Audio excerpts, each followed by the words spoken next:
felt that.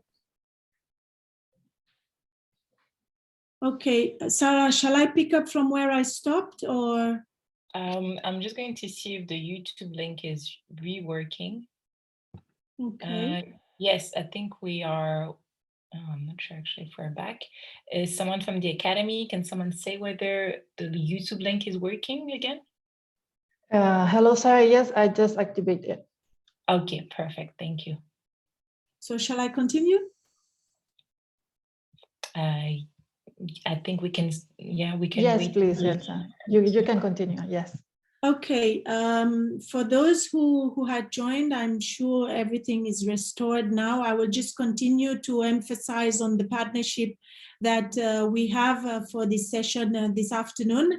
As I was saying, we do hope that with this session, you'll be able to use the different tools that is available from Facebook, and also the insights that Unwto will be sharing to help with the restart of your tourism sector. But just before we go into the presentation proper, I would like to also share with you some of the key initiatives that from the Africa department and with the support of the colleagues, we have been able to launch in regards to the topic of strengthening brand Africa. We started off during this year with some trainings, virtual trainings as this one, again with Facebook, but also with the collaboration we have with Google. We've been able to share some different insights, especially on promoting and marketing of the destinations.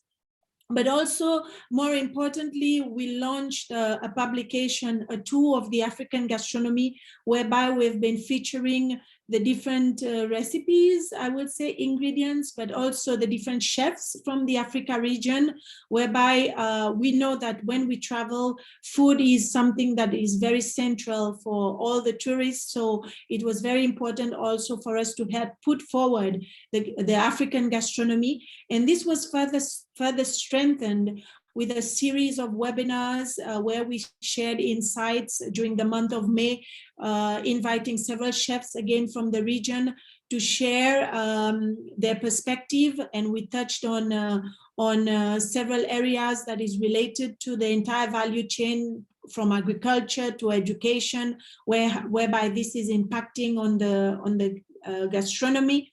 And in addition to that, with the support of our communications department, we launched a campaign, #MyAfrica campaign, whereby we invited stakeholders from the tourism sector to share with us the positive stories about Africa, about the continent in the tourism sector, that will help us to eventually shift the narrative to a more positive one about brand Africa.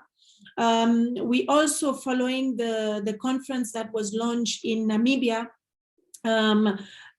during the year, we also launched a publication, a guidebook to strengthen the competitiveness of African tourism. And obviously this is a publication that is available for our member states, as well as that one of the African gastronomy as well. So if you go onto our e-library, you'll be able to download these publications in addition to the other materials that we have there. So the objectives of all these initiatives is primarily to keep on working with you, our member states, our stakeholders from the private sector, in order to share the best practices, the know-how, as well as the strategies for the achievement of the Brand Africa initiative, but also importantly, to help with the restart of the tourism sector. We all know, I'm sure that Javier, in his presentation, he will make reference to how we've been deeply affected also in Africa by this pandemic. And I do hope that you will take the opportunity from this session to pick up on the best practices that is being shared on the ideas, but also to participate actively by asking questions, and also to make this session interactive. So I will now invite the representative from Facebook, Kojo Boaki. I hope I pronounce your name correctly. for his intervention before we start with the presentations for this session. Thank you. Thank you so much. Thank you so much. Great effort on my name. Ladies and gentlemen, representatives of the World Tourism Organization, honorable representatives of ministries of tourism from across the continent, dear Facebook colleagues, distinguished guests in your respective ranks, grades, and wonderful qualities. My name is Kojo Bwachi, Director of Public Policy for Africa. I trust all protocols have been observed. Facebook gives people the power, gives people and businesses the power to connect and fuel economic growth for themselves and their communities. COVID-19 in 2020 and in 2021 has presented more than just a public health crisis. It's also been an economic one. And in Africa, as in much of the world, a range of industries have been affected. Arguably, the most notable or noticeable was the tourism, hospitality, and travel sector, which felt almost immediately the impact of lockdowns and travel bans from across the world. Estimates from a range of organizations, including the World Travel and Tourism Council, suggest that the hit to Africa's economy could be as much as $120 billion. Some say more. While things have begun to ease, thankfully, the tourism and hospitality and travel sector, and therefore have begun to ease in this sector, and therefore in Africa, we are still facing an unprecedented challenge. Tourism is vital to Africa's economic recovery and key to meeting this challenge. As travel demands have started to grow, we believe at Facebook that it's vital that the tourism sector embrace digital tools to adapt and promote the amazing destinations and activities Africa has to offer. But we're also mindful that people's behaviors have evolved. During the pandemic, they evolved in many, many ways, including the use of internet to stay connected to friends, family, and businesses, of course, but also to virtually visit countries and cities. And if you're anything like me, you may have spent much time thinking about the many places you might travel to when flights or travel have opened up again. At Facebook, we're committed to supporting the tourism, hospitality, and travel sector, local economies, communities, and SMBs to seize the many opportunities presented by this change in behaviors. We're listening to the challenges those in the sector, especially SMBs, are telling us about. And in partnership with international, regional, national, and state tourism bodies, we are regularly hosting Boost with Facebook trainings to meet the needs of those seeking to build their digital skills to achieve their business goals. And I'm very, very mindful in the audience, we have participants or an alumni from those trainings from countries such as Cote d'Ivoire, Senegal, Tanzania, Kenya, and South Africa.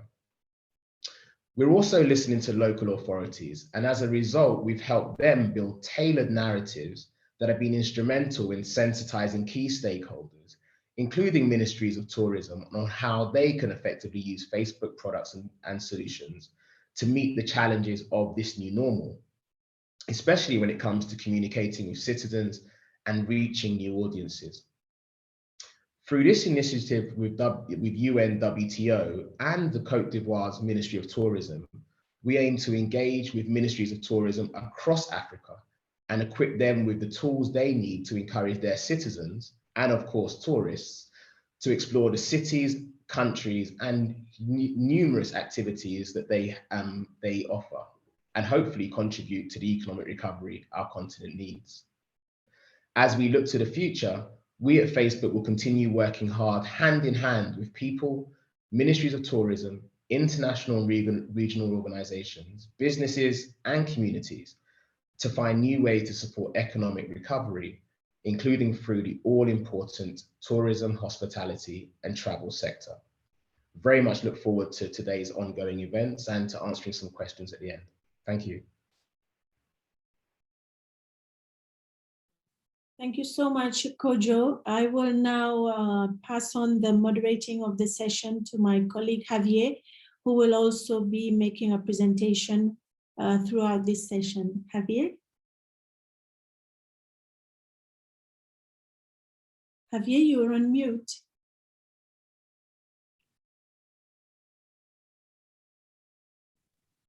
Thank you very much, Elsia. Can you hear me now?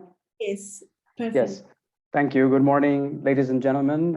It's a pleasure to participate in this very interesting webinar with Facebook, and also supported by the Ministry of Tourism of Côte d'Ivoire, to provide some training on the social media tools that Facebook will be providing later.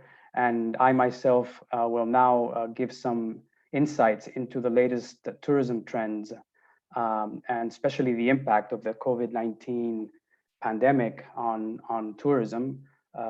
Thank you very much, Kojo, for your interesting presentation. And I look forward in a few minutes to the training session by Ahmad Shehada. So I will now share my screen. Please let me know if you can see it.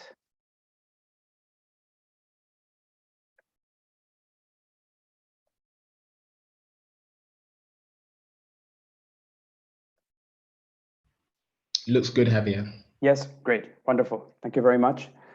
So the main messages that we need to understand from the great impact that the COVID-19 pandemic has had on both international and domestic tourism is that it has paralyzed the tourism sector. And here you see a few statistics of the impact it has had in the year 2020. A 73% decline in international arrivals, which has actually put the volume of arrivals back to the early 1990s. In other words, we've lost in just 1 year over 30 years of growth in the sector. At the same time, there's been a loss of international tourism receipts, which is also considerable. You can see there on the right hand of the screen, an estimate of 1.1 trillion US dollars in export revenues from tourism. Export revenues includes both receipts earned in destinations and passenger transport fares. So it's a combination of both the actual spending of tourists on the ground in the destinations and the passenger transport services. So that plunged by 1.1 trillion. In terms of the economic impact, the loss is of about 2.0 trillion US dollars in what we call tourism direct gross domestic product, tourism direct GDP. And actually we will be publishing in a few weeks interesting, I think, and useful report on the tourism direct contribution to the world economy. And finally, what's more concerning and serious is that the pandemic has had an impact on employment. And there you see at the bottom right-hand side of the screen, an estimate of 100 to 120 million jobs either lost or at risk throughout last year and the early part of this year. In this graph, you see the evolution of international tourism from the year 2000 up until 2020. The blue line there is international tourist arrivals. It's in millions. And the green line is international tourism receipts, the actual spending of international tourists in destinations. And that's in billions, $1 billion. So you see that, it's a fairly steady rate of growth throughout those 20 years, but there have been some small shocks to the growth pattern. You see there that in the year 2003, very small impact caused by the SARS epidemic in 2003, nothing compared to the current one, but you can see there a decline of 2 million international tourists, not even 1% decline. In 2009, the impact was slightly stronger. There was a loss of 37 million international tourists. That's a 4% decline.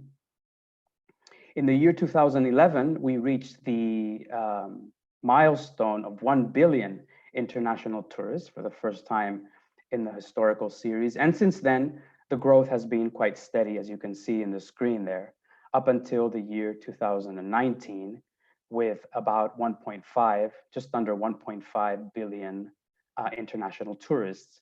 And then the big decline in 2020 due to the pandemic.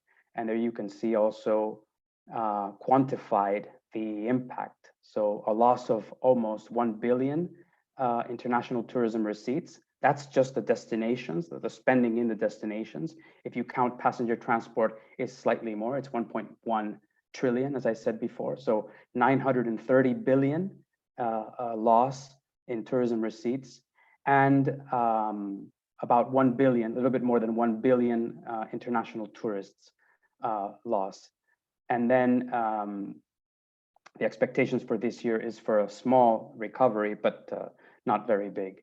Here you have a similar graph, but for the Africa region with the same data. The blue line is the international tourist arrivals, and the green line is the international tourism receipts.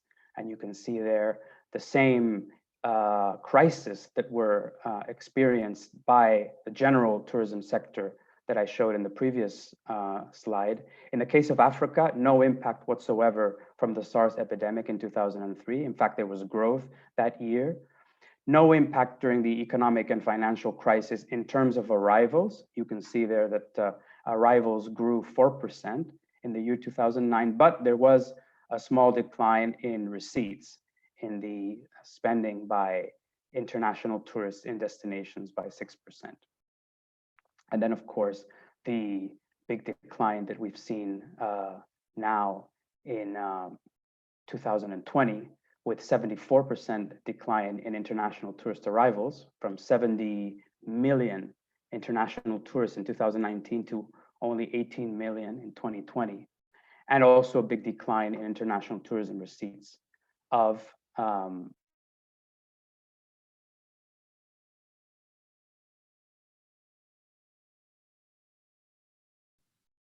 Javier, you're on mute. Okay.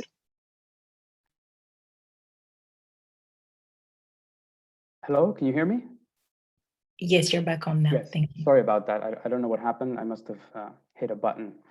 In this graph, we see similar information in terms of the international tourist arrivals for the world, but broken down month by month. So here you can see the growth in the first few months of 2020. In fact, decline from February onwards, 14% decline in February, 65% decline in March, and then the huge plunge that we suffered during the months of April, May, and June, and following months with 97, 95, 91% decline. Things did improve moderately last year towards the middle of the Northern Hemisphere summer. You see that the decline went from 91% in June to 79% in July, and it stood around 76% for the next few months. But then in October, November, and December, it worsened again with declines above 80%. In the early months of 2021, the situation was equally dire and difficult, with declines also exceeding 80%, in fact, very close to 90%. The situation improved slightly in May, and then in June and July, we've seen a clear change of trend, even though it's still very well below 2019 levels, but we've seen encouraging improvement in data, especially in July, as you can see there, with minus 67%, which is actually the best month since April 2020, so practically since the beginning of the pandemic. So this is an encouraging indication that the situation might improve, though, as we saw last year, the rise in infections and the new variants of the virus did worsen the situation, and some countries started to close their boundaries again and to increase travel restrictions. So let's see what the future brings in the next few months, but we are hopeful that the situation will improve gradually. Here in this graph, we see the same information, but for the last 3 years, so 2019, which is that yellow bar, 2020, which is the dark blue bar, and then the first 7 months of 2021, which is the light blue bar there. So that's the data for the world. That's the data for Europe. So there was an 80% decline in the 7 months from January to July 2021 compared to 2019. Europe's data was slightly better. The worst region in terms of performance in international tourism was clearly Asia and the Pacific. You see there a huge 95% drop in arrivals to that region in the first 7 months of the year, basically due to the larger degree of travel restrictions that are still in place in that region. Many of them are still closed to international travel. The Americas did quite well. It's actually the best region in terms of performance this year, with minus 68% in the first 7 months. Africa performed on a similar level to Europe, so about 77% drop in the first 7 months, and the Middle East slightly worse with 82%. This same information is shown here in this map. I won't go through the data again, but just so you can see, interesting also to see the geographical subdivision of the world that we have at UNWTO. You see that Egypt and Libya, for example, are part of the Middle East in our UNWTO categories, and not part of Africa. So the same information is shown in this slide. Looking ahead and thinking a little bit about how the year will end in terms of arrivals, we put together a number of scenarios for the year 2021 earlier this year. In this graph, you can see the monthly change in international tourist arrivals. Instead of shown in a bar graph like the slide I showed earlier, this is shown in a line graph. It's probably easier to see. So that left part of the screen shows the monthly declines in 2020. And then in the right hand of the slide, you see the declines in 2021. So in February, March, approximately, we designed these two scenarios that you can see in your screen for the remainder of 2021. Scenario number one, which is the green line, which you can see there on your screen. That scenario assumes that there's a rebound in international travel after a gradual easing of restrictions and improvement in consumer confidence in the month of July. And scenario two, which is the orange line, assumes the same pattern, the same events, but later in the year, in September. And you can see there in the left-hand side of the screen that those scenarios are equivalent to different annual growth rates, minus 63% in the case of scenario one, and minus 75 in the case of scenario two. Now, this is what actually happened with data through July. You see there the blue line has actually grown in between scenario one and two, a bit closer to scenario one, to the green line, as you can see, because in fact, there was a rebound in international tourism in July. Many countries did lift their restrictions, and consumer confidence really was improving with a large pent-up demand, which was finally realized. However, many countries still remain closed, especially in Asia and the Pacific. So the picture is really mixed. It's not a complete rebound. It's not a complete reopening. It's very gradual and mixed pattern. So the situation is still, the trend is still slightly below the green line, which is the scenario number one. Here you can see the same information, but by year. So this is growth rates by year, annual growth rates. You see from 2009 to 2019, all positive percentage changes. Then in 2020, there was a 73% decline. And in 2021, that green and orange bar shows the two scenarios that I just mentioned before, with those percentage declines according to those estimates that we did earlier this year. So you might wonder, the situation isn't going to improve much. Indeed, the data shows that arrivals will probably be similar in terms of percentage change this year as in 2020, but the pattern, of course, was opposite. 2020 started strongly, with January was a normal, pretty much normal month. February, we started to see a first decline, and then March, we saw the large plunge in international tourism, and then the year ended very weakly. 2021 has been quite different. It started on a very weak note, but we hope that it will end on a stronger note towards the end of the year. And we've already seen the data through July, which is encouraging.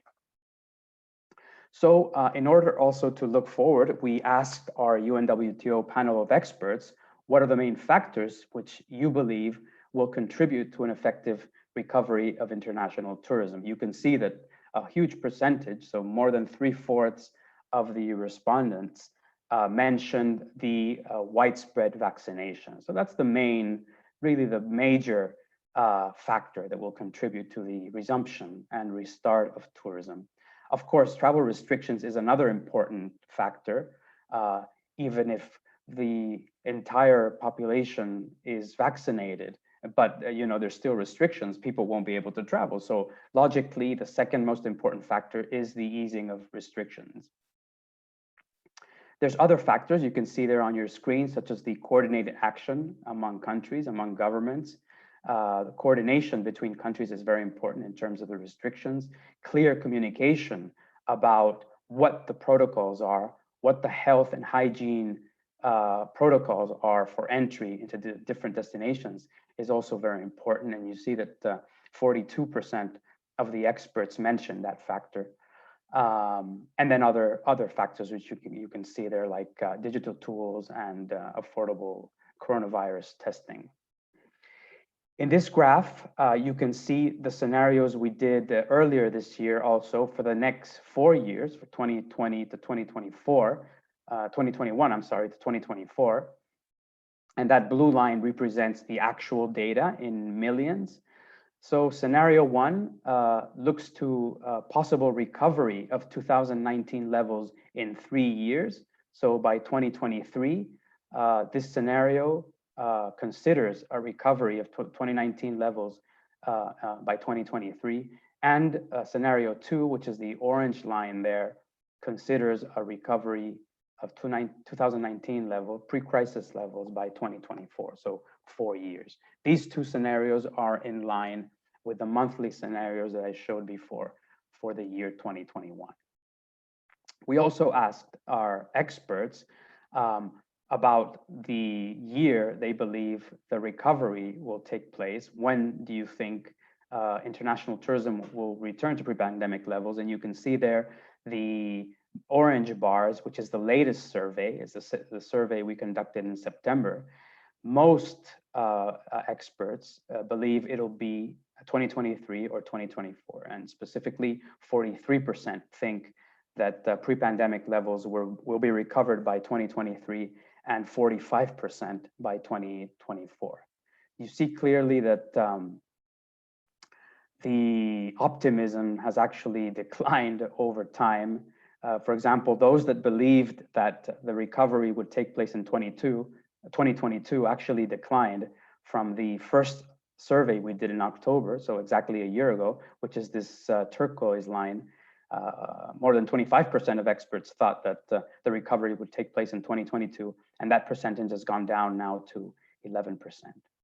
So a huge majority of experts from the tourism sector believe that the recovery will take place either in 2023 or 2024. The same question was asked, the responses to that question is also outlined here, broken down by regions. So it's the same question.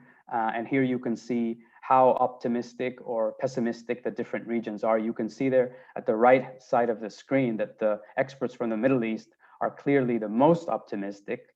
The share of those who believe that the recovery will take place in 2022 is the largest in the Middle East.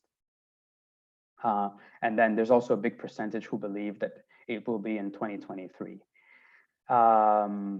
The most pessimistic, as you can see, is Asia and the Pacific.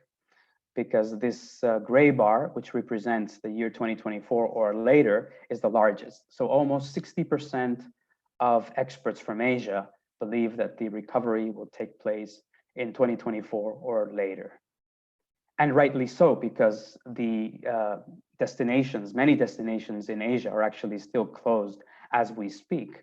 So the level of travel restrictions is still the highest in that region. So what has changed in terms of tourism and traveler behavior in the last year or so? Well, as you very well know, and I'm sure you've discussed this with your stakeholders or with your colleagues or clients many times, travelers now tend to look to closer destinations or destinations which are closer to home, which is a reason why domestic travel has actually rebounded to a larger degree than international tourism in the last few months. So many people are thinking of, what we call staycations or vacations close to home. The choice of destination is also important, is also been changing. Many travelers think more of destinations where the population density is lower, where there's more open space, where there is more nature, open areas, and rural destinations have been chosen by many travelers in the recent months because of this. Also, travelers tend to be more, tend to give more importance to the actual choice in terms of responsibility and sustainability. So what destinations are more sustainable? Where is the impact on the local communities lower? What destinations see a larger degree of sustainability, the protection of the local culture and heritage? Those issues are also increasingly in the minds of travelers, partly because of the pandemic, but also before. We've seen that in the last few years, more interest for authenticity and local heritage. And finally, new concerns, of course, directly related to the pandemic, which is the health and hygiene and safety measures.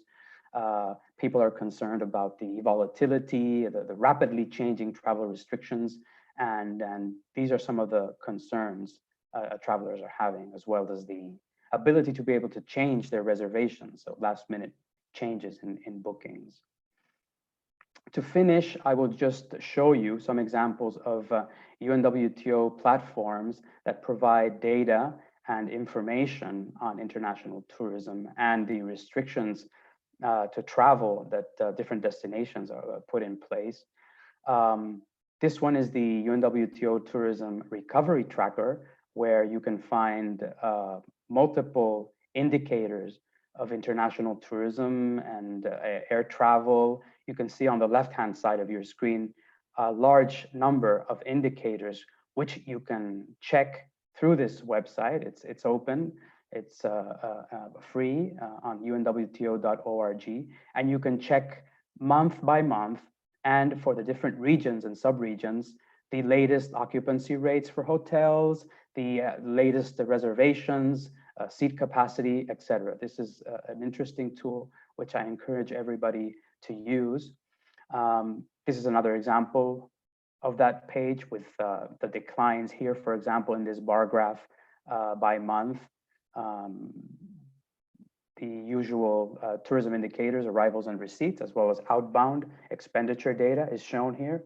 And then a very interesting initiative, which is the destination tracker done jointly with IATA, which shows interesting and useful information about the restrictions in the different destinations, the degree of entry restrictions, the degree of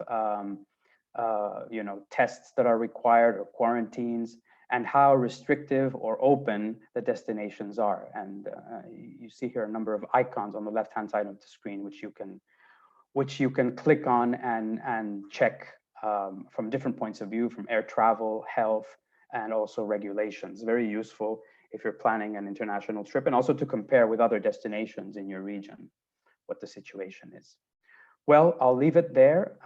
Thank you very much. And Now, I will turn to, I'll stop sharing my screen first, and I will turn to Ahmad Shehada, who is Head of Government, Politics, and Nonprofit for Middle East and North Africa from Facebook, who will conduct this training on social media tools. Thank you very much.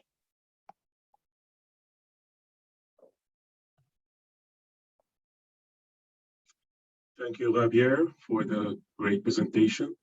I'm just taking a minute to set up over here.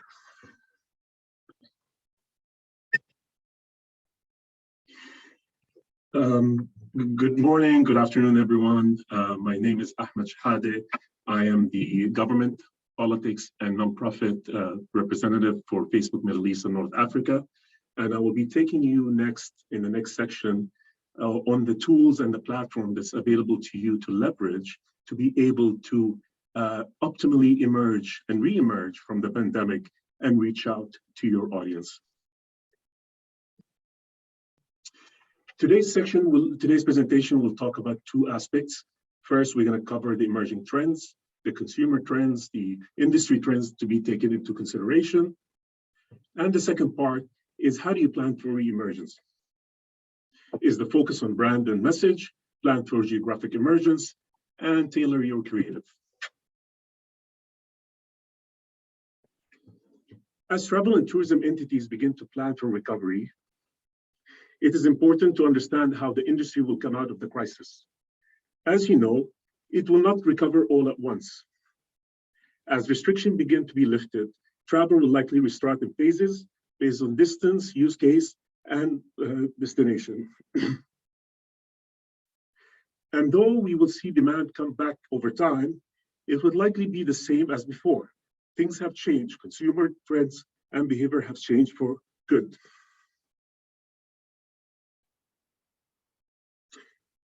As a proof point, 94% of individuals surveyed globally have claimed that their behavior has changed due to the outbreak. This is due to the economic conditions and health concerns. In another survey, 2 out of the 3 people surveyed, they say the way brand responds to COVID crisis will impact their likelihood to engage from the brand in the future.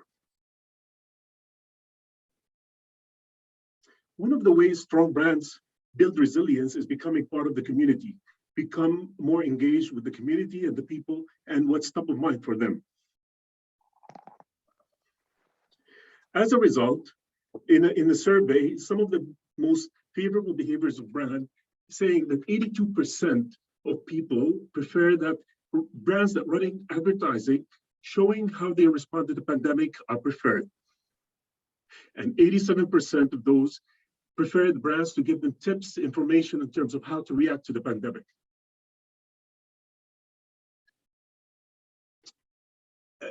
One thing to keep in mind is the shift to digital, right?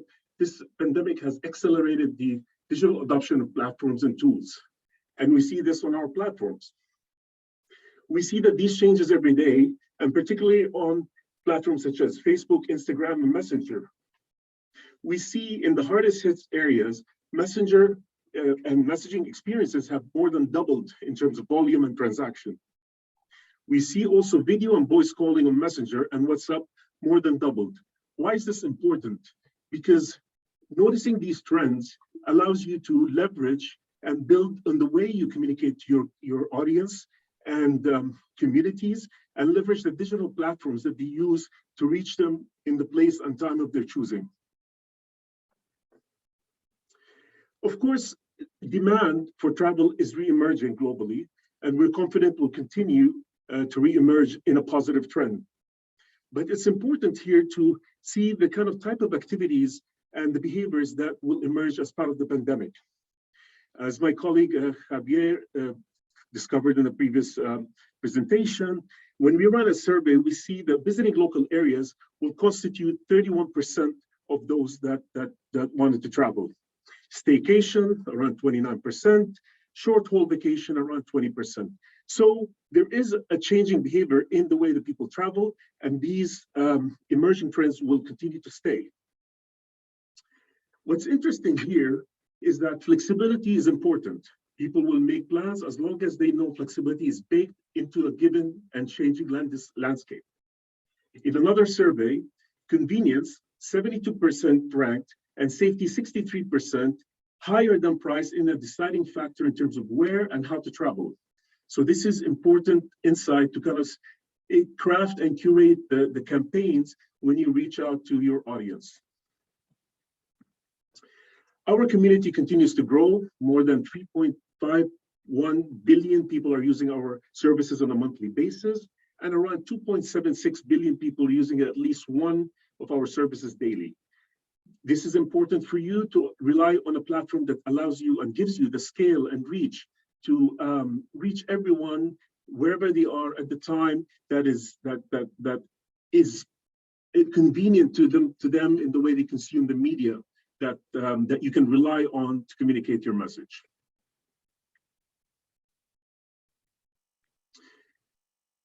In this conversation, we'll talk about how we see travel coming back, tips for how we reconnect with travelers, while also driving and capturing early demand.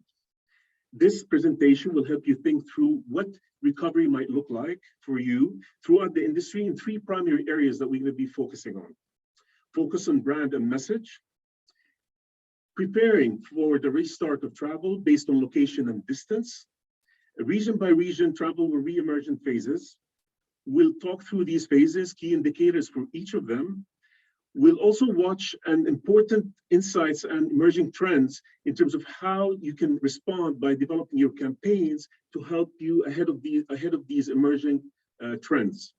Finally, creating for the audiences who are likely to visit your websites earlier during the recovery, regardless of the recovery phase, by location, certain segments of travel are likely to experience. Now, as we've witnessed, we've emerged from the early phases of the pandemic, and then different regions have gone through re-lockdown or relapses in the recovery phase. As such, a lot of these learned lessons from the early phases of the pandemic will be very relevant as we navigate through the second, third, fourth waves, or as we call it, the new norm.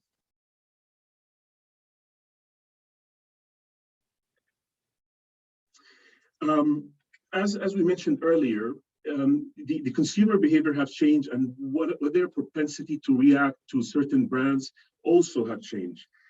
In a survey that I touched upon earlier, 2 in 3 people surveyed say that the way the brands react to COVID will impact the likelihood of their engagement. And the brand here could be an airline, could be a national tourism board, could be a hospitality entity. So the same learned lessons, the same kind of insights are applicable to all. Of course, consumers have suffered through the health and safety conditions, the loss of trust after consumer service issues during the onset of the pandemic, or fears associated with cancellations and changing policies have definitely left a bad taste with consumers. As such, it's upon the brands to basically rebuild and regain this trust by the following tactics. Let's walk through thought starters here as we consider building these brand campaigns. Firstly, you want to emphasize with the unmet demand that has been building since the pandemic has begun. People, of course, are dreaming of these first few trips, and they're looking to be inspired with destinations when they start moving around again. It might be closer at home at first, but people will want to get out and explore more. The important thing is to know is the desire is there, and how do we meet that demand? To continue connecting with travelers while they are grounded or building anticipation, you need to think of more playful and immersive ways that you can engage the audience. And one of those things as an idea could be the AR ads that could create an immersive experience by geo-targeting AR ads of backgrounds of places that are only a few hundred miles away or in the neighborhood of places that in the region or the state that they live in. In addition to building virtual experiences, you can also find out more about the audience's needs and wants. And one of the ways that you can do that is by leveraging what we call polls. To ask them questions, use organic posts to stay connected with your customers. The use of poll ads or organic posts to start the conversation with travelers can give you a very engaging way to find out more about what they want, what are top of mind, where do they want to travel next? Is it visiting friends? Is it family? Is it business travel? Could be distant traveling to another continent. You don't only just deepening the conversation with potential traveler, but you also able to use these additional insights that you can inform your creative in terms of how do you communicate your message, how do you stay top of mind with these audiences. Another idea is partnering with creators to build integrated campaigns that connect with and deeply and authentically with those individuals. One of the research that we found is that when we ask, advertisers, they say 89% the ROI, return on investment, is using influencer marketing is comparable or better than the marketing channels that are typically relied on. 65% of the people discover new brands through influencer marketing at least once a week. So that gives you an idea of the trust level that people have in influencer marketing that you can actually tap into and leverage in your campaigns. As a thought starter here, think about ways that creators can use our platforms and naturally, most importantly, naturally and authentically tell your brand story through video, stories, or even live feed. For example, an airline could have a creator or influencer highlight the safety enhancements as they board a plane, hotels, and could highlight the touchless experiences of the entire journey. Creators or influencers can help enforce and reinforce your message by highlighting real-life experiences with your brand to your audiences. Finally, as customers begin to travel, it'll be important to highlight the flexibility in your booking policies, as well as safety measures that you have implemented to protect the travelers. 60% of consumers in a survey that we ran say that they're willing to fly as early as next month if certain health and safety measures are in place.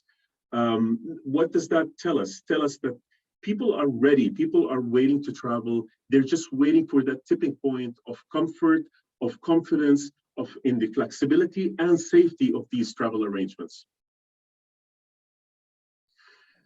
A focus on awareness goals to help get the word out on the safety and flexibility policies that you've implemented in response to consumer concerns. Explore creative specifically designed for placement in stories. Here's just ideas, videos, in-stream videos. So to get the word out, as we see that one of the things that are emerging is the consumption of video. How can you leverage short, concise, attractive video to tell the story through short form, long form, or a story format? The second part that we want to talk about in terms of planning for reemergence here is the geographic reemergence. In addition to building your brand, understanding how people will emerge from the pandemic and begin traveling will allow you to better plan your campaign, creative, and targeting. This section will review possible scenarios of geographic emergence and provide recommendation of how you can leverage our products to connect with customers in each phase. We look at the recovery in 3 phases or movements, as we call them: the local, the regional, and the national/global. For example, customers will likely be able to travel short distances first, staycations and local excursions, and allow them to get out of the house and see friends and explore their areas. We've experienced this in the early stages of the reemergence of the pandemic, but we're also seeing that behavior repeating in kind of a second or third wave or added restrictions in certain geographies, as was alluded to in the previous presentation. Planning for the travel reemergence based on movement allows you to target customers based on where they will be traveling and adjust the message accordingly. Keep in mind that the recovery timing are likely to vary by location. Some destinations might recover a different timeline than others, as well as the source and destination travel might change over time. For example, in the local stage, we will start to see relaxing of state, regional social distancing rules. People will also start going back to the office. Regional will be starting when inter-regional or interstate connectivity opens up. National will be when the global or government start opening borders. There will be health guidance and new travel guidelines between different travel corridors.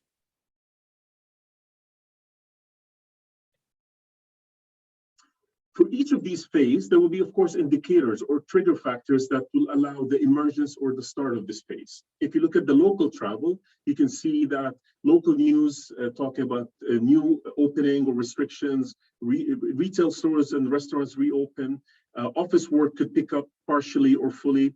On a regional point, you can see multiple adjacent regions open in different ways by establishing maybe potentially interstate rules. And national and global, of course, it becomes more in a national decision or a national border opening. With local activities closer at home will always and will continue to be desirable for the foreseeable future as people continue to prefer ease of access, short distances, ability to come back in case the travel, or the restrictions changes. So that will be always top of mind for travelers in the near future. Here are some examples in terms of tactics or campaign tactics that you can rely on to seed or raise the awareness level of the local travel. In terms of our campaign design, you can think of objective as reach or video views or brand awareness to optimize for the level of awareness and brand affinity with these local travel destinations. In terms of targeting, you can start targeting by geo. So, within an X radius or X kilometers from my city or my location. Bidding, there's different bidding strategies on an auction-based buying that you can deploy, such as lowest cost and no cap. Lowest cost meaning the lowest cost per result that I want to achieve with no cap, no threshold for the bid. Placements, format, these are other ideas in terms of where do we want to place these ads? Of course, ideally you want to have mixed placements. You want ads to show up in Instagram, Facebook, Messenger, where people spend their times, and let the platform decide that for you rather than predetermine that. In terms of messages for consideration when you're focusing on this, you want to keep focusing on the reconnection. The safety measures continue to be relevant. Supporting local businesses is top of mind. You can also test and learn as you go along with messages that resonate with these audiences. As the pandemic continues to subside, of course, now we're going to go more on the regional level in terms of what are the tactics that you can deploy to engage with audiences in the regional space. Here, you want to think about some tactics such as video campaigns for conversions. You want to drive people to kind of visit a website or your local a tourism board URL, and be able to start optimizing for what we call a mid-funnel event. These are, there's the upper funnel, mid-funnel, lower funnel. Upper funnel is where you want to build the brand, you want to create the recall. Mid-funnel, you want to start engaging on consideration. How do people visit your website? How do people convert? How do people start engaging? And so on and so forth. In terms of the creator, is a powerful tool that you can build authenticity and credibility by leveraging them. Another survey data point says that 89% of the people rated the creator as a trustworthy, also rated the brand that is affiliated with this creator as a trustworthy. So that spillover credibility is another leverage that you can build on by using the creators. The messages for consideration when you're looking at regional travel, it doesn't change much. You want to focus on potentially, taking a break from stressful times. You want to allow people to think What else could be done, given that international travel is now open? Reconnect with loved ones as top of mind. And again, for regional travel could be a driver for decision making. Safety and responsibility is key. Reviving and supporting the state, the region that people belong to is also a very resonant message. In terms of the global travel, will likely, as always, be characterized and continue to be characterized by formal governments making announcements, public health, media announcements to declare that the borders have opened and now people can travel between locations. What are the tactics that you can deploy to kind of reach the global audiences? One of these activation tools that you can rely on is what we call the reach and frequency campaigns. And this is a campaign where it allows you to basically predetermine the potential reach that your campaign will achieve, the number of people, the unique viewers of your campaign, and have a predetermined budget, which is more importantly, some entities or companies would like to predetermine what type of budget to achieve that reach globally. Placements, where does this reside? In terms of ads, as I said, mixed placements, mixed formats, static and video are very powerful tools. They show actually mixed formats give an average of 56% lift higher than single format. So that's another thing to keep in mind, not to be fixated on video or static images. And also, I spoke about this previously, is the placement. Where are these ads being placed? Where are they being showed? Is it the Facebook or Instagram feeds or stories? If you allow the platform to decide where these should be placed, you're almost guaranteed or ensured that 71% in some data points that we've gathered could achieve a lower cost per conversion or per outcome. As such, leverage machine learning, leverage the platform tools to basically do the best possible or optimal delivery for you. But your campaign have to be agile and have to be rich in format and diverse for that matter. Another powerful tool is the messaging. It's the ability to engage people with conversations. One of the shift to digital that have accelerated during the pandemic is the adoption of messaging platforms. And actually, in many surveys that we've run, people see and prefer messaging platforms when engaging with brands over making calls or making a video or conventional calls. As such, it's a very simple tool that you can deploy and you can avail, and you can develop what we call chatbots that almost answer 90% of the questions that are top of mind for these users or travelers. What are the rules? What are the restrictions? What do I need to do for PCR? So all of this could be predetermined in a chatbot that could be available to your audience. Last but not least is, we've talked about the distance-based segmentation, how people, want to travel locally, regionally, and internationally. But also it's important to start thinking of who are these people? What are these personas? And what are their behaviors or characteristics when taking a decision? So we'll go through some targeting tips and positioning as a thought starter to reach each of these personas as you go along. Now, I want to caveat this thing with these are, one way to look at your travelers. These are not the only way, but we think that as we emerge from the pandemic, there are certain personas or profile of people that will, react early on to the travel opening or reopening in some cases. There are the visitors, what we call visitors, are separated from loved ones, family, and expats. There are the deal seekers, missing travel, but hit by the COVID and economic impact. As such, they are price sensitive and they want to look for deals. We also have the bucket listers. These are the affluent travelers, people that, always looking for inspiring destinations. They take time to plan for these curated experiences, and they're looking for something new that most other travelers probably will not tap into. And also these are the reschedulers, that people that were forced to cancel trips, booking for rescheduled events because of the disruption for business travel or leisure travel.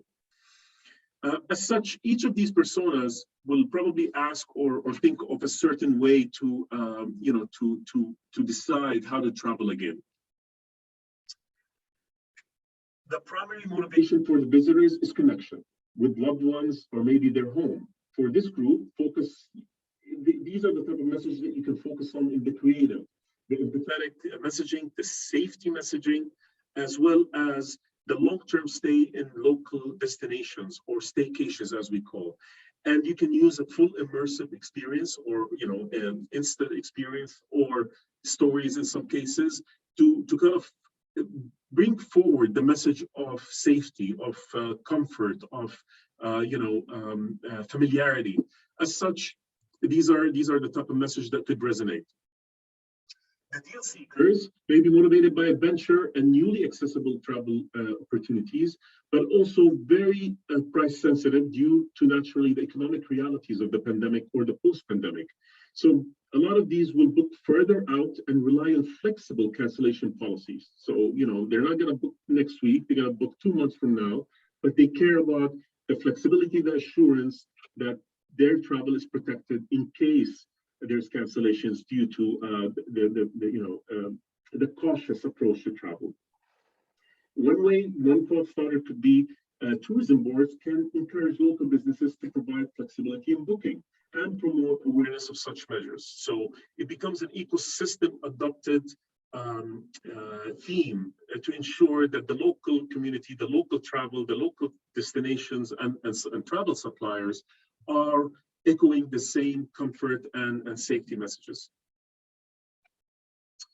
The bucket listers, these are the ones that think of, dream trip messaging. They think about unique experiences. They don't want, the local experience or the commonly accessed ones. They're thinking of things that other travelers haven't thought about. This group will likely lean into longer booking window as they plan ahead. They care about making sure everything is in place, everything is guaranteed. Again, the flexibility in booking that the travel operators or the travel suppliers is key. Safety and assurance is also top of mind for them. And they don't want to go to crowded destinations. They care about having, a lot of space mentally and physically where they seek these destinations. Lastly, the reschedulers, those that were disrupted due to certain, local restrictions or travel restrictions, and now they want to re-engage and start traveling again. You need to highlight your safety measures, flexible booking and cancellation, and promote control that they have over these travel experiences, simply because they've already gone through, a disrupted travel. One way to think about is the conversational messaging. So the messages that we spoke about as a way to kind of assure and instill that trust in the travel destination and the different operators that they're using to be able to travel with a peace of mind. I want to conclude this section of the creative, what I call, like also stressing upon key practices or best practices when thinking about creative. The creative meaning the assets, the videos, the static images that you develop to be part of your campaign. Very important to always think of mobile first strategy. So design your creative, design your campaign to be consumed by mobile. And upward of a 90% of any content consumption is happening through mobile platform. As such, make sure you actually take a look at the campaign, see how it's consumed and rendered on a mobile environment. When we talk about long and short form, make sure that the video is no longer than 15 seconds in general. And then in the first 2 to 3 seconds, highlight the brand and the message that you wanna relay to the end user. Don't wait later in the video, because you are competing for a lot of real estate on the user mobile. They're seeing a lot of ads, a lot of news, a lot of different content pieces. So you want to make sure that you grab their attention in the first 2 to 3 seconds, and no longer, as a best practice, be that 15 seconds. Always plan for a sound off. A lot of people view their phone and kind of engage with the sound off, so they want to be able to tell what is your message, what are you selling, what are you portraying in terms of destination or showcasing a destination without having the sound on. And again, showcase the product, showcase what is it that you're selling. Is it a destination? Is it an airline ticket? Is it a facility? Is it a local destination? Be clear in what that is and bring it forward in the video. So with that, just to kind of wrap up of what we talked about, the planning for recovery, is happening in phases. There will be emergence and re-emergence depending on where the location is or where the geography is. Focus on brand and build message to credibility and trust and engagement. See how these travel emerges from a local to regional to national, and then iteratively, right? I mean, as the travel conditions internationally, in some cases, unfortunately, relapse or get lockdowns, you want to re-push your local destinations and regional travel as such. The creative is a very powerful and important part of the experience. Make sure you develop the creative with your end user in mind. Think of those users. Who are those people that you want to target? Is it international travelers? Is it local? Is it persona-driven travelers? And then iterate. And the most important thing, which we can talk about as a follow-on session, is how to measure the effectiveness of these campaigns, and to be able to test and learn and incorporate these lessons that you applied in your tactical campaigns to inform the subsequent ones going forward. And that brings me to the end of my presentation, and I will be open for any questions from the audience.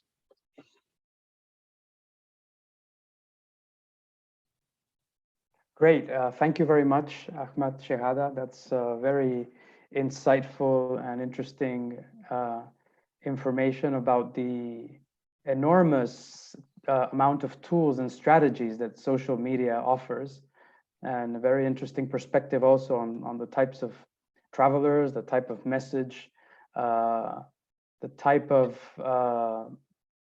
data and issues that a brand promoter or destination manager needs to bear in mind when promoting their destination or promoting their service if it's a private sector. So very much appreciate that interesting presentation. Thank you very much. And indeed, yes, now we're open to questions from the audience, whether it's people directly participating in this Zoom meeting, or through the chat box of Zoom, or through the YouTube channel. Please feel free to raise your hand if you're here in the meeting, or to write down your question in the chat box. While people start thinking of questions or any doubts that they may have, let me ask you, Ahmad, a doubt that I have, which is for small, relatively small destinations, or even companies who do not have a major budget to conduct, an important advertisement campaign. What should they do in terms of deciding, how much money to spend or not to spend? In other words, how to distribute their budget and their efforts in terms of social media? Is there some sort of overall strategy or recommendation that you can provide in this case? Yes, absolutely. That's a very good question. And the power of the platform of Facebook is the fact that we kind of democratize the access to marketing, right? So it's not up to the big brands with the big budgets to consume all the airways, if you will. We decide, in terms of how to deliver these ads based on many factors. Price is not the only one. The user value concept, the fact that your content will be, there's a high propensity for people to react to it or kind of engage with it because it's favorable, it's positive content. So there's that concept of user value, propensity to act towards a campaign that comes into consideration in delivering your campaigns to the target audience. So that's something to keep in mind and demystify, because otherwise, the small and medium-sized businesses will not see value in our platform. The second thing is the concept of testing and learning. You're able to actually see, allocate small budget to certain campaigns and target certain audiences, and then see the results that you can track in real time and see the action or the outcome, the cost outcomes per result that you are targeting. And then you can tweak the campaign. You can see, hey, maybe the fact that I'm only pushing it through Facebook, it's actually the cost of the conversion, if you will, is higher. But if I click, for example, automatic placement, or another thing that we call, for example, campaign budget optimization, something in our tools that allows the platform to optimally allocate the dollars where the most performing campaigns. As such, test and learn is a powerful tool. Real-time metrics that you can get and build on as a historical is another tool. And the fact that it's not the more you spend, the more you reach or to kind of achieve your results, because there's other aspects that take into consideration, which is, value-based metrics. I hope that answers your question. Yes, very much. Thank you very much, because you mentioned very interesting, the concept of the influencers and the YouTubers, which sometimes, I think you said 89%, a very big percentage of their posts or videos or interactions are followed and trusted by the viewers. So that can be, in many occasions, much more effective, right, than an advertising campaign. I don't think it's an either or. These are different tactics. An integrated campaign could include an influencer, but it's not a requirement. It's not a prerequisite. We're just, we're thinking of different tactics that destination marketing could leverage to kind of achieve the results. One of them, and it's not the only one, is influencer-based marketing. But there's many powerful tools on our platform that allows you to reach and resonate with your audience in the same effective way. So I would think of it as the toolkit rather than a prerequisite of things. A combination of strategies. Exactly. Yeah. Thank you very much. That's useful. Okay. Thank you for that. I see we're receiving some questions now in the chat box. So let me go ahead and read some of them. Linda Mutesi is asking, great insights and ideas on how we can promote destinations. My question is around digital nomads. Do you see this as a rising segment? If so, how do destinations tap into this segment of digital nomads? It depends how you define digital nomads, right? I mean, what are the characteristics in this particular case? But it's one thing to kind of keep in mind is that you could have a hypothesis of what this persona is, right? A digital nomad would react in a certain way. Or, for example, a digital nomad, it falls under an age group, or certain demographics. So one way to test for that and actually build this profile on our tools, think of targeting, a certain location or a certain interest-based targeting that will characterize a digital nomad. And then based on that, you can test your hypothesis. So one thing I mentioned in the presentation, these personas are hypotheses or certain things that we see happening, but these personas could change. Digital nomad could be one of them that you want to build into your marketing campaign. But characterize that persona, think of certain parameters that shape that, and then you can test the campaign against it to see if they're responding to your campaigns in a certain way. Are they accessing it through mobile? Are they, more inspirational campaign rather than tactical? Again, that's something that you can test and learn and throughout your campaigns. Great, thank you for that. Ruben Riza, I hope I'm pronouncing it correctly. Ruben Riza is asking, how effective and sustainable will the social media platforms be in case of a continuous COVID-19 pandemic for branding in Africa? In other words, if the pandemic lingers on for a long time, how sustainable will the social media platforms be and how effective will they be? I mean, the social media or digital platforms such as Facebook or any other tech platform, it gives you a channel to communicate to your users, right? It's a platform that allows you to reach your target audiences. It is sustainable because people are going to continue to use it. People are connecting with their loved ones, with their communities using these platforms.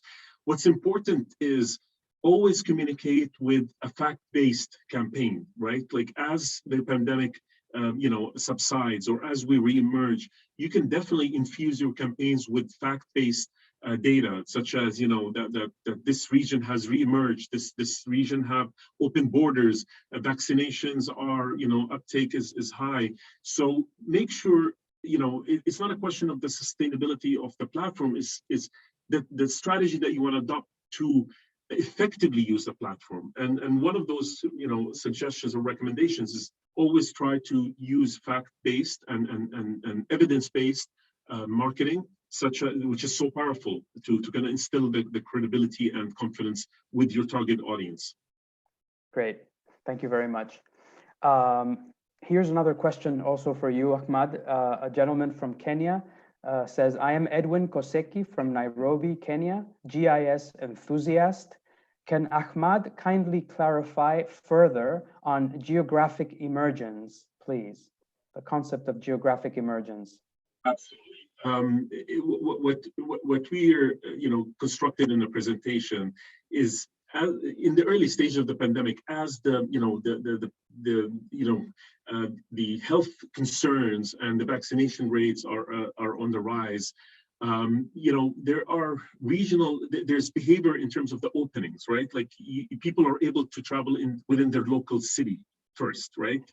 And then, within the local state or region, and then they can travel across country. And these kind of, each of these phases as set by the health, entity or the government has its own characteristics of what's available, what experiences people can tap into.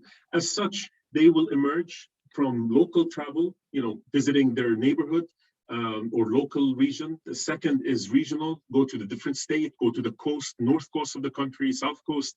And then when the travel emerges cross border, then they can travel to other countries. As I mentioned in the presentation, each of these phases will require you as an end advertiser to keep in mind what's top of mind. What are people looking for in the local travel, in the regional travel, from messaging, from safety, from flexibility of booking. As such, cater your campaigns accordingly.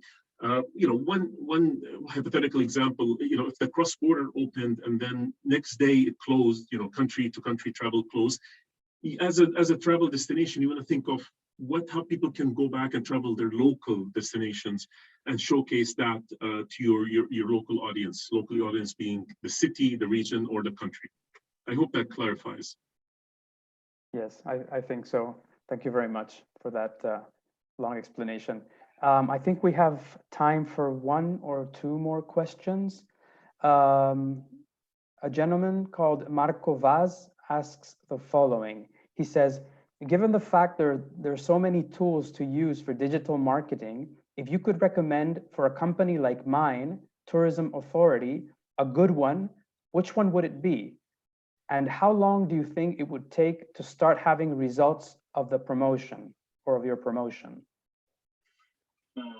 Well, we recommend use a platform of your choice. Today, we talked about the Facebook platforms, what it allows you to do. What I mean by Facebook is Facebook app, Instagram app, Messenger, and each of them gives you the tools to kind of reach your audience, right? How quickly you can achieve your results is as quickly as you can launch your campaigns, see the outcomes that you're achieving, depending on what these results are, right? I mean, if they are brand awareness, you want people to think of your brand, of your destination, of your airline as top of mind, then you want to leverage objective as reach and frequency and so on and so forth. So, we recommend that you explore your each platform. Today is Facebook, the platform of Facebook tools and what you can do with them and how you can leverage them and the results that you can gauge as you go along. Right. Thanks for that. So my colleague Sarah Gaffaro is asking, what kind of support does Facebook offer teams to help improve the credibility of their accounts presence, the presence of their account on the platform? Example, getting verified, for example. Yeah. So verification is not the only tool for credibility building, right? I mean, there's a lot of good organic practices, organic content practices that you can follow, and everything's available on our website to kind of increase, engagement level with your community. And as a result, the credibility and the trust that you build with your community. So there's the organic, and there's also the paid advertising or the advertising solutions that you can start communicating and amplifying your message.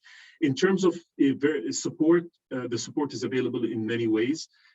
We have a dedicated concierge support that can support tourism entities and tourism boards on any operational or product information. We'll share that information, of course, with you.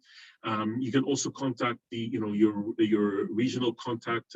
Myself, for example, for North Africa, my colleague Judith for Sub-Saharan Africa, and can guide you through areas of support as you go along. And our contacts will be shared, of course, through the Unwto. Excellent. Thank you very much. Okay, well, one last question from Rafael Ayub.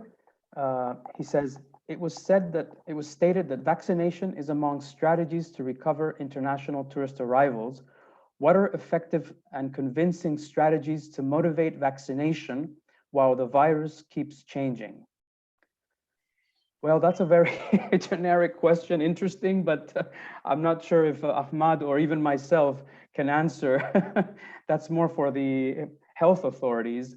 What is true, and we've seen that in the data at Unwto, is that the vaccination rates do go hand in hand with the increase in traveler confidence, and resulting from that, the actual increase in travel, especially international travel. But how to convince people to be vaccinated, that's a difficult question that I'm afraid we're not the best people to answer that. So on that note, I think we will end this webinar. And thank you very much, Ahmad. Very interesting and very insightful information that I hope all the listeners found useful, especially our friends from Africa, whether it's tourism ministries or NTOs, or even the private sector from very different African destinations that I know are following our webinar. So now I will hand it over to Elsia Grandcourt, the director of the Regional Department for Africa at Unwto, for some final remarks. Elsia? Thank you, Javier. Thank you to both you and Ahmad for this very insightful and rich interventions, and also the various questions that was put across. I think it shows also the level of engagement that the majority of the stakeholders are really looking to making use of these tools, and conscious that we are operating in a digital world now, and in being able to continue to remain relevant in their respective destinations and continue to attract visitors. I know not all questions probably have been addressed, but with the participants that are mainly from the tourism ministries, the tourism boards, and the private sector, we've got your contact details, but feel free also to drop us an email if you want to continue the discussions on some specific points that may not have been covered, and we will be happy to share a response with you. And also we're going to be sharing the presentations that has been shared today, as well as some useful links to the various publications that I made mention in the beginning that we have, and also that Javier made reference in regards to the dashboard that we have on our website, etc. But allow me to once again thank Facebook, its representatives here, Mr. Kojo, Ahmad, and all the colleagues, as well as yourself, Javier. And also importantly, I want to again emphasize on the very active and leadership role of the Minister Siandu Fofana, who really wanted to ensure that this training is populated across the African continent. So we thank you all for doing that, because that we believe that with these initiatives, we are able to come together to address this issue of Brand Africa, and also to help unlock the potential, the tourism potential that we have on the continent. Our objective obviously always remains to empower all the stakeholders, and particularly the ministries of tourism, the national tourism organizations, the destination management organizations, in order to better communicate and also to manage their brands, but also with the start of the recovery of the sector. So we would like to invite you all to continue, as I mentioned at the beginning, to remain connected with us. We will try going forward to continue to bring such kind of informative sessions to you, and see how best we can continue to support you with this tourism recovery. So once again, thank you, Javier, Ahmad, and all the colleagues behind, because we had a very strong team behind, both from Unwto and Facebook, that today helped us put across these two sessions. The first one we did earlier this morning for the Francophone countries, and now for the Anglophones. So Javier, back to you. Great. Thank you very much, Elsia. Thank you for your kind remarks and for your reference to the different participants. From my side, not much more. I've already mentioned that it was a pleasure. I think it was a very useful webinar with, I believe, many participants from Africa and other world regions who've been following us. We have to apologize because our colleagues from Unwto Academy tell me that the YouTube link didn't work, but this video will be published on YouTube. So those of you who could not follow it live can do so. Let me say also that I very much appreciate the words from Kojo Boaki, who is the Public Policy Director for Africa from Facebook, who will now also, if he wants, give some closing remarks. Kojo, please.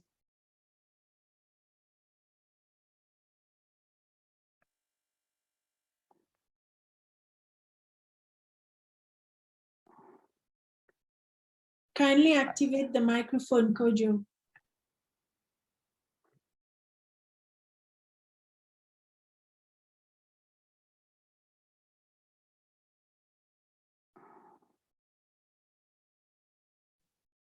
We cannot hear Still you, not Kojo. He seems to have a problem with his microphone, with his audio. Well, thank you very much, Kojo, anyway, and for participating. Thank you to Facebook. And can I just ask all the speakers to turn their camera on now for a group photo that our colleagues from the Academy will be taking for the website. Can you all please turn your cameras on?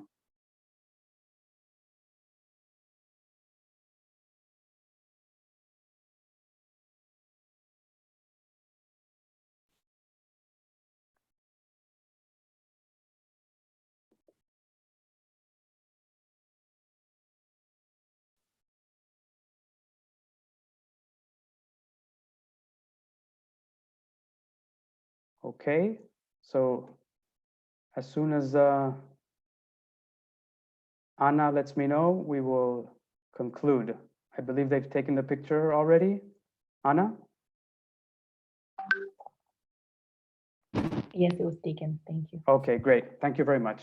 Well, thank you again. Thank you, everyone. And we look forward to the next session. Thank you, Facebook, and thank you to Côte d'Ivoire. Thank you, Elsia. Bye. Good afternoon. Thank you, everyone. Bye-bye. Thank you.